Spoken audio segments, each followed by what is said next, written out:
Euh, Ton objectif était de rebâtir le camp du oui. Est-ce que de ce côté-là, tu as pu travailler des trucs? Y a-t-il des choses qui ont avancé que tu aimerais nous communiquer? Je prépare une offensive Oh. que je promets avant la Saint-Jean, avant la fête nationale. C'est tout ce que je peux dire pour l'instant, mais je vais tenir promesse sur ce que j'ai dit. C'est-à-dire que dans rebâtir le camp du oui, il y avait ma volonté de revaloriser dans l'espace public, pas juste dans nos rangs, l'option d'indépendance, le projet. Les militants avertis, les gens qui suivent la politique, qui ne sont peut-être pas indépendantistes, mais ceux qui aiment la politique auront noté que la thématique d'indépendance est portée par moi puis les députés beaucoup plus régulièrement que par le passé. Ça a un impact, à mon avis, aussi dans les chroniques. Depuis 6 mois, on a vu un nombre record de chroniques qui se terminent par l'idée d'indépendance qu'on ne voyait pas il y a 2, 3, 4, 5, 6 ans. Donc, il y a des choses qu'on fait correctement qui ont un impact, mais le plat de résistance, on travaille dessus en ce moment et on va déployer ça au cours des prochains mois. À même les dons que les membres nous donnent, on va bien sur le financement. Ça a un impact, c'est un peu comme la saucisse high grade. Là. Plus on a de succès, bien, plus on relance dans ce genre de projet-là ces dons-là. Donc, la promotion de l'indépendance étant plus forte, on s'attend à avoir davantage de dons. Donc, il y a comme une espèce de roue qui tourne dans ce cycle-là parce que je suis convaincu que notre projet, il est criant de pertinence en ce moment. Là.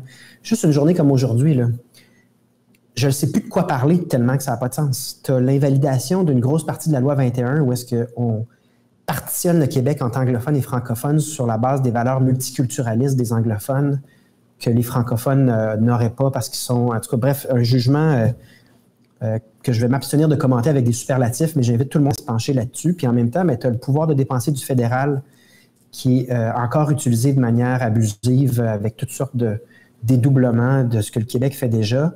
Par contre, on ne nous donne pas le 6 milliards qu'on nous doit en santé en termes de transfert. Tu as toutes sortes de situations avec l'administration Trudeau qui n'ont aucun sens, qui méritent d'être commentées.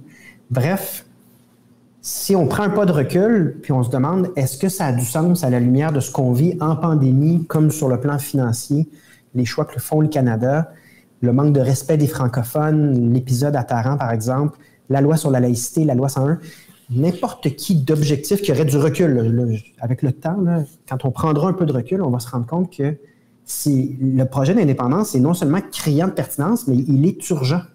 Il est urgent tellement la situation n'est pas à l'avantage des Québécois, puis anormale.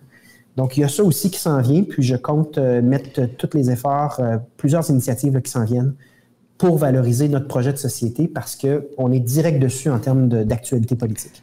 Est-ce que, puis je trouve ça vraiment intéressant, ce point-là, puis est-ce que la crise aurait eu aussi comme effet, on l'a vu dans le cadre de la crise, tous les éléments où on était faible sont devenus criants. C'est devenu, c'est en informatique, en numérique, en santé, plein d'éléments, c'est devenu, on savait qu'on n'était pas sûr.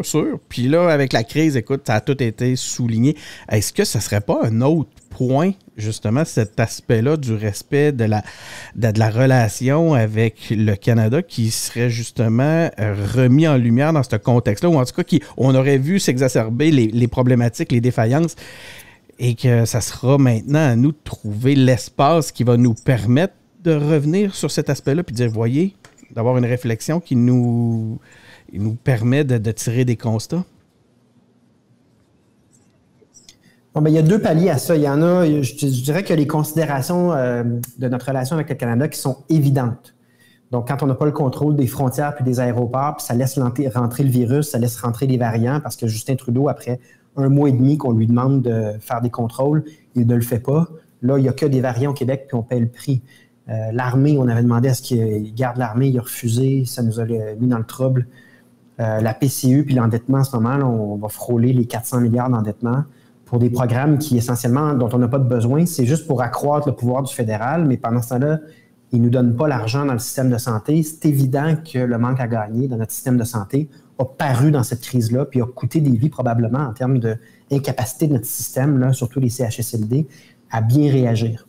Puis ensuite, il y a une deuxième catégorie de considération. Je ne sais pas si la population, je ne pense pas qu'elle est là en ce moment, en tout cas, c'est l'effet des gouvernements fédéralistes sur le Québec. Donc, si on se détache d'Ottawa et de Justin Trudeau, puis on regarde l'œuvre de gouvernement du PLQ, puis de la CAQ, ce sont des gouvernements qui, à mon avis, ne disent pas toute la vérité aux Québécois sur notre statut dans le Canada, là, nous compte une espèce de fable comme celle de la CAQ en ce moment, dans laquelle on fait des gros gains. Là. Non seulement il n'y a pas de gros gains, on recule parce que le fédéral est très agressif puis repousse toujours les limites de son pouvoir sur nous. Cette culture de ne pas dire la vérité a des impacts sur le mensonge en général dans l'administration de nos gouvernements. Puis les gouvernements libéraux auront été extrêmement préjudiciables sur notre système de santé, sur la corruption, sur nos institutions, sur notre estime de nous-mêmes. Et il va falloir aussi se questionner sur l'impact en général de mettre des gouvernements qui se disent fédéralistes, alors que factuellement, ça n'a aucun sens d'être fédéraliste. Ils travaillent pour qui, au fond? Est-ce qu'ils ont à cœur la population? Je pense que ça crée de l'espace de manière plus subtile que les premiers arguments qui sont vraiment éclatants, mais il y a un espace de réflexion sur les avantages d'avoir des gouvernements indépendantistes qui sont là pour leur monde. C'est des thématiques qui ont été très chères, qu'on a entendu souvent associées à René Lévesque, Jacques Parizeau. D'ailleurs, Jacques Parizeau, la seule fois que je l'ai croisé, c'était à Bateau.tv, puis il disait « protéger son monde ». C'est à ça que ça sert un gouvernement. Puis il disait, à l'époque, c'était les libéraux, puis il disait « c'est ça qu'on n'a pas, c'est un gouvernement qui ne se soucie pas de son monde ». Donc, il va y avoir aussi ce genre de réflexion-là, je pense qu'ils vont venir, mais en ce moment, je ne sens pas d'espace. Tant qu'il y a une angoisse légitime quant à cette pandémie-là, ça prend du recul pour faire ces réflexions-là dans la population. Nous, évidemment, comme politiciens, c'est parce qu'on a le nez collé à l'actualité constamment. On ne fait que penser à ça.